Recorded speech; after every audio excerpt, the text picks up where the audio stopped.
It's on, I hope. Okay. Wow. I've really had a lot of tech challenges today. You know, maybe I shouldn't be behind the screen today because, yeah, I've just had a few tech challenges. I'm building my resilience. But, anyways, I wanted to pop on here since I spoke for 22 minutes and I was the only one that could hear me besides my dog. Uh, I thought I better just pop on here and say what I'm going to say. And I'm going to try to do it in less than 10. That's my challenge. Okay.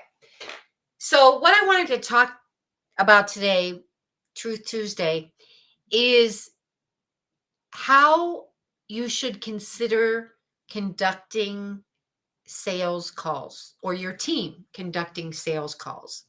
And the reason why I feel this is so important is over the last year, I have noticed that even, like calls that I would participate in, like let's say if I'm interested in a particular service or a particular product, I would book a sales call or, in strategy call, whatever it's all different terms according to your brand.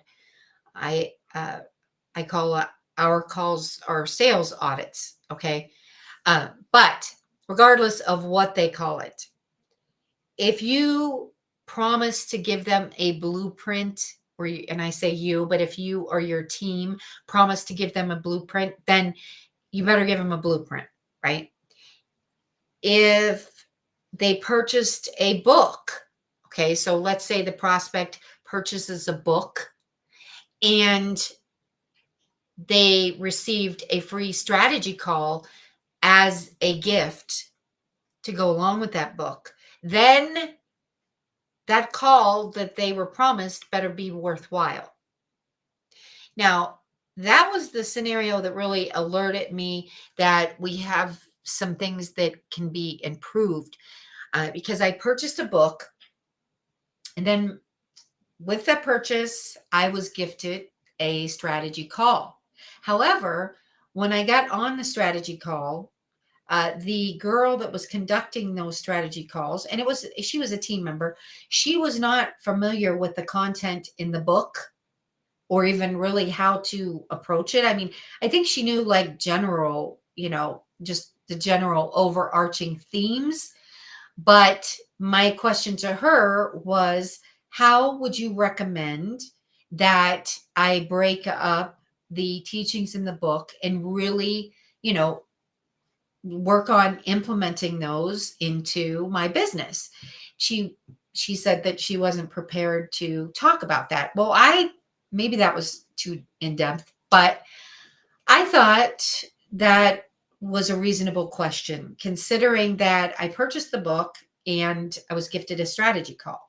But what I learned, like I said, from participating in not just this one but a few of the other ones, is first of all, the representative wasn't prepared to answer any questions. And I get that. Like maybe she wouldn't have been prepared. However, she didn't even ask to, like, let me find out for you or let me get back to you.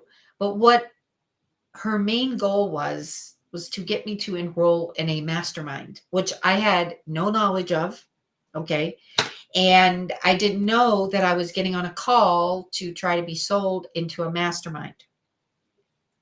I have a few other examples besides that one. But, first of all, if you have a team of people, those team members need to be trained on what it is, what problem is your company solving for those prospects. It goes a lot deeper than that. But, of course, the team members need to be trained on what problem your company is solving for those prospects. Here's an idea. If you don't currently have a process on how you talk to people or do strategy calls, how about promising that prospect one actionable step that they can take after the call, regardless if you move forward or not? You're adding value, you're sharing your knowledge, your expertise, And in a lot of cases, it's, challenging them to do something that they should be doing anyways. If you conduct these calls, very basic intro calls, let's say 15-minute increments, that's 900 seconds, you could easily ask them 3 questions. Now, if you're doing the calls or if you're having a team member do the calls, has to be high energy and it cannot be all this small talk, okay? If you're going to do it in 900 seconds, commit to asking them 3 questions. And these are just examples, okay, based on what I would recommend. The first question would be getting them to highlight what their numbers look like right now. Like as an example, how many leads do they have coming in on a daily basis? And what is the conversion rate? How many of those leads do they qualify and convert to clients? Okay, that would be the number one question. The number 2 question would be, get them to assess what they're doing now in that process, in that sales process. How is the flow go? How many people do they have working in that? And then the third question, and again, these 3 questions will clearly identify if you should talk with them again or if you should move them to the next person on your team to speak with to further investigate.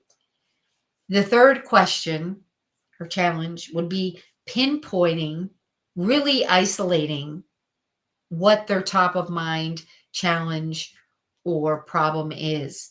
And the more calls that you do or you have your team do, you will become very familiar with the knowledge of, really getting clarity on if this prospect is really motivated to do something.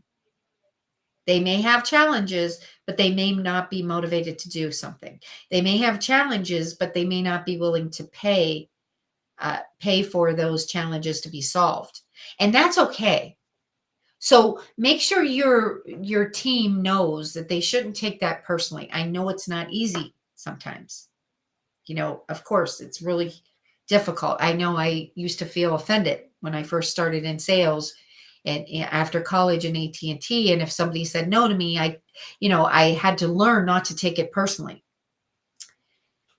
But it's clearly not personal. I mean, as long as you're showing up and you're there for them, it is not personal. It is about them.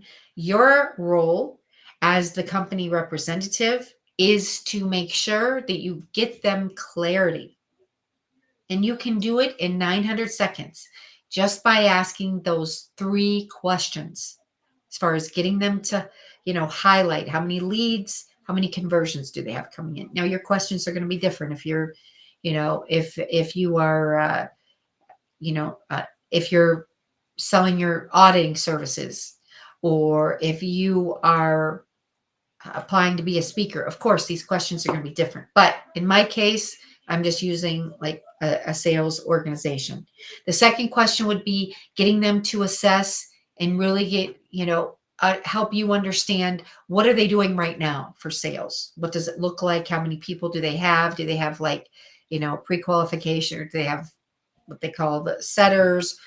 Is someone on the phone? Are they doing direct outreach? Are they doing inbound? Is it DMs or is it on the phone? All those things.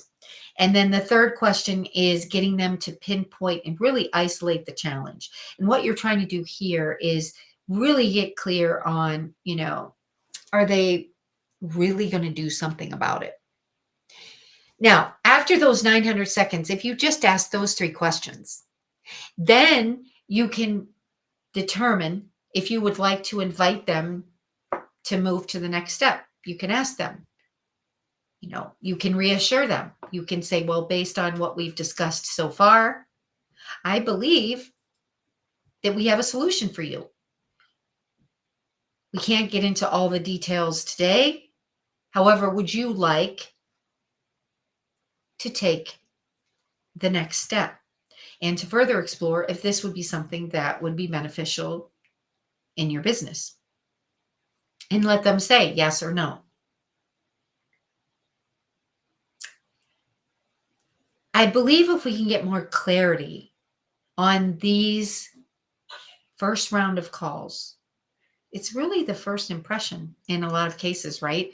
When someone is coming to your company, if they are exploring, if they are entertaining the idea of doing business with you, this may be their first interaction. It could also be their last. If they are promised something and they do not receive it. So remember that. Okay, good. I'm at 10 minutes and 42 seconds. I was at 22 minutes when I realized that I was the only one that could hear myself. Well, actually, I didn't realize it. Let me correct myself. I didn't realize it until I, of course, read the comments. Thank you, Robert Barry, for telling me you couldn't hear me. And everyone else on the comments, thank you. I was talking to myself. But again, I wasn't answering myself though. Today was one of those days. I just had a bunch of tech challenges. But anyways, I wanted to just share those thoughts with you. And I would love to know, how are your companies really conducting the sales calls? And do you know your numbers? I mean, it's super important that you know the financial numbers, right? Like your gross revenue, your net profit margin, your gross profit margin. Those are numbers too. But do you know your sales numbers? And one of the action steps that I recommend for clients, if I do a sales audit I recommend that is their action step, that they start tracking how many leads do they have coming in on a daily basis and how many are they converting. If you want to ask another question or throw another question in there, you can also ask them about the show rate. Out of 10 appointments that are getting set, how many people are actually showing up? It's not 10. Okay. In a lot of cases, it could be 5 or 6. So if you promise them something, like I was saying, like when I purchased the book and I was promised a strategy call, then when I showed up for that strategy call, I expected to have some strategy offered to me, or at least talk through, how could I use the book? How could I, take some of the concepts in the book and implement them in my business? That would have made me very happy, because that's what I thought that I was receiving as a gift. But if you do promise them something like an actionable step, make sure that before you finish that call, you get that actionable step, and do not go over the time limit. Even if you have time, maybe if somebody canceled or you have, unplanned time in your schedule, do not go over that unless you ask permission. In most cases, you should stick to the time that you ask them to book. So if it's a 900 seconds, stick to 900 seconds. Okay. Tell me your stories and tell me what you're doing with leads and conversions. And if you happen to be one of those companies that hasn't been tracking your numbers, maybe, I hear this a lot where people are like, well, we just, operate on, we do a lot of personal referrals. We have a lot of great affiliate relationships. We have joint ventures. You need to know your numbers. So if you haven't been tracking them, start tracking now and get super clear on it, not just on the days when you have the leads and the conversions, but every day, even if some of those days are zeros, because you're not going to get to where you should be or where you want to be unless you know your numbers today. So share your ideas. Thank you, thank you, thank you for letting me know that you couldn't hear me. Of course, my microphone was off and I didn't know. The reason why it was off is because somehow I had 2 of me in there. It's just been one of those days. So I had to get tech support with Restream and get I had to remove one of myself. I don't even know. One of those days. Yeah. So it's Truth Tuesday. I am delighted to be part of this wonderful community. And I definitely want to hear your thoughts and ideas on, on really, how do you get more leads and how do you acquire more clients in your business? Let me know. All right, everyone. Have a great night. Take care.